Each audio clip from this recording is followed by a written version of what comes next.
Outsourcing আন্দোলনের গতিকে আরও ত্বরান্বিত করতে আমাদের চ্যানেলটিতে অবশ্যই সাবস্ক্রাইব করুন। আপনাদের লাইক, কমেন্ট, সাবস্ক্রাইব আমাদের নতুন নতুন ভিডিও দিতে উৎসাহ যোগায়। ধন্যবাদ। যে 25 যে নীতিমালা, এই নীতিমালাটা এমন ভাবে আমাদেরকে হ্রাস করতে যাচ্ছে যে আমরা শান্তিতে ঘুমাতে পারবো না। কারণ প্রতিদিন আপনাদের চিন্তা করতে হবে যে কালকে অফিসে আমার চাকরি আছে কিনা।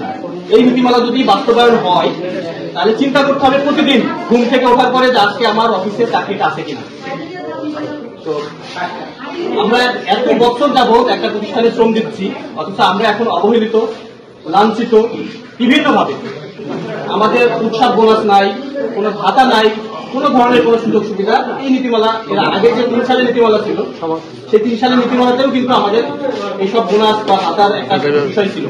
এটা নিয়ে দেখেন, আমরা বাংলাদেশের নাগরিক, স্বাধীন দেশের নাগরিক, আমরা তো রোহিঙ্গা না। আমরা কি রোহিঙ্গা? রোহিঙ্গা যারা, তারাও কিন্তু এখন সরকারের পক্ষ থেকে তাদের সমস্ত দায়ভার, শিক্ষা, চিকিৎসা, যাবতীয় যা কিছু সব ওরা পাচ্ছে। আমরা ওই দেশের নাগরিক হয়ে আমরা সবগুলা থেকে বঞ্চিত। আমরা ওইটা দিকে চিন্তা করি যে একটা দেশের, বাইরের দেশের লোককে বাংলাদেশে নিয়ে এসে তাদেরকে সকল প্রকার সুযোগ সুবিধা দিয়ে তাদেরকে ভরণ পোষণ সবকিছু দিচ্ছে সরকার।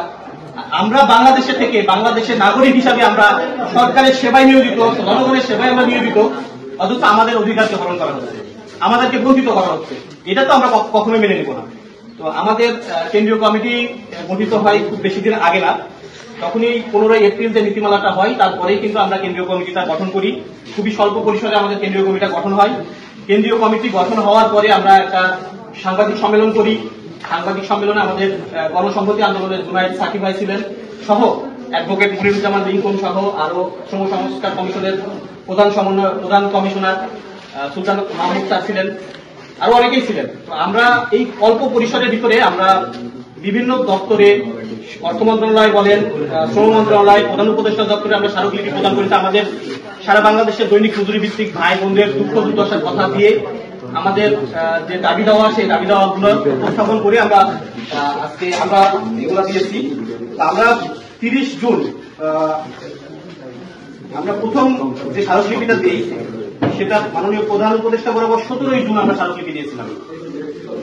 আমাদের বিভিন্ন ধরনের কথাবার্তা সংবলিত যে স্মারকলিপি আমরা দিয়েছিলাম, তো ওখানে আমাদের দাবিনামা ছিল দৈনিক ভিত্তিক সাময়িক শ্রমিক নীতিমালা 2025 বাতিল করে সরকারি সকল দপ্তর, অধিদপ্তর, পরিদপ্তর, স্বায়ত্তশাসিত প্রতিষ্ঠানে দৈনিক মজুরি ভিত্তিতে কর্মরত কর্মচারীদের বয়স শিথিল করে স্ব প্রতিষ্ঠানে স্থায়ীকরণ 1 নম্বর দাবি ছিল।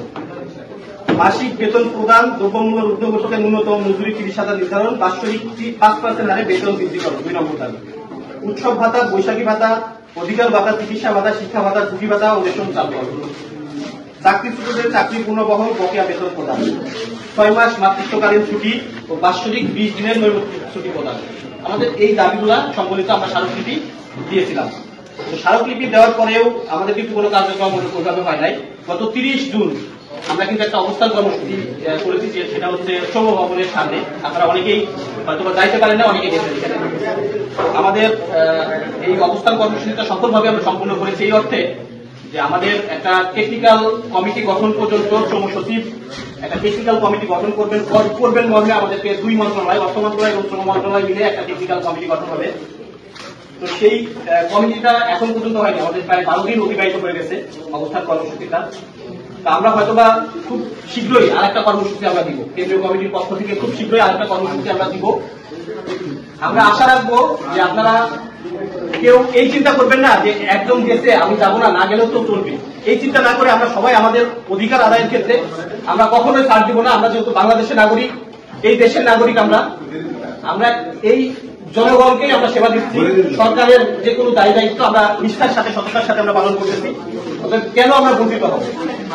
আমরা এই বঞ্চনা, এই অধিকার আদায়ের ক্ষেত্রে 1 বিন্দু পরিমাণ পিছপা হব না। আমরা সবাই এই ওয়াদা আমরা সবাই করতেছি তো ইনশাআল্লাহ। আমরা আমাদের যে কোনো কর্মসূচিতে আমরা সবাই থাকবো এবং আপনাদের যে কোনো ধরনের আপনাদের যে কোনো ধরনের যে কোনো প্রবলেম হলে আমাদের কেন্দ্রীয় কমিটিকে জানাবেন। আমরা কেন্দ্রীয় কমিটির পক্ষ থেকে যে ধরনের পদক্ষেপ নেওয়া উচিত আমরা সে ধরনের পদক্ষেপ নেওয়ার জন্য আমাদের কেন্দ্রীয় কমিটির সম্মানিত আহ্বায়ক বোরহান ভাই, উনি চিটাগাং ওয়াসার, উনি রিসেন্টলি ঢাকায় আবার আসবেন। আপনাদের একটা কর্মসূচি নিয়ে আমরা মত বিনিময় সভা করবো। আমরা বিভিন্ন প্রতিষ্ঠানে যাচ্ছি এই জন্যই যে আমরা সারা বাংলাদেশের সকল দৈনিক মজুরি ভিত্তিক তারা ভাই বোন যারা আমরা আছি সবাই একটা প্ল্যাটফর্মে এক জায়গায় হবো। আমরা একটা প্ল্যাটফর্মে এক জায়গায় হবো, কেউ যেন আমাদেরকে টোকা দিতে না পারে, এই অর্থে টোকা দিতে না পারে, স্থায়ী কর্মচারী যারা আছে বলতে না পারে যে কালকে তোমার চাকরি নেই, এই কথা যেন বলতে না পারে। এই উদ্দেশ্যেই কিন্তু আমাদের আজকে এত অক্লান্ত পরিশ্রম করা, আপনাদের জন্যই, সবার জন্য, আমাদের জন্য এই পরিশ্রমটা করা, আমাদের নিজেদের অস্তিত্ব রক্ষার জন্য। আমি বেশি কিছু বলবো না ভাই, আপনারা সবাই সচেতন নাগরিক, সবাই শিক্ষিত এবং স্বশিক্ষিত, আমি মনে করি দক্ষ। এই দক্ষতার দিক থেকে বিবেচনা করবেন। আজকে যদি আমরা ঘুমায় থাকি, সামনের যে আমাদের নেক্সট প্রজন্ম আসতেছে সেই প্রজন্মও কিন্তু ঘুমায় থাকবে। এই জন্যই বলতেছি যে দেখেন, বিগত 2018 সালের পর থেকে তৃতীয় চতুর্থ শ্রেণীর কোন নিয়োগ নেই। আমরা কি ভাই দেশে আসছে, দেশে আমাদের পরের পরবর্তী প্রজন্ম আসছে না, তারা কি করে খাবে? সবাই তো বিসিএস ক্যাডার হবে না, আমাদের মতো কর্মচারীও হবে, সবাই অনেকেই হবে। তো সেই তাদের যদি সেই অধিকারটুকু না থাকে বাংলাদেশে একটা সরকারি চাকরি পাওয়া, সেটা কি তার অন্যায্য অধিকার? অন্যায্য না, ন্যায্য অধিকার। এই ন্যায্য অধিকার থেকে আমাদের বঞ্চিত করা হচ্ছে। এটুকুই আশা রাখবো আপনাদের কাছে, সবাই আপনারা এক হয়ে থাকবেন, একতাবদ্ধ হয়ে থাকবেন। যে কোনো ধরনের যে কোনো সমস্যা হলে আপনারা একতাবদ্ধ হয়ে সেটা মোকাবেলা করবেন।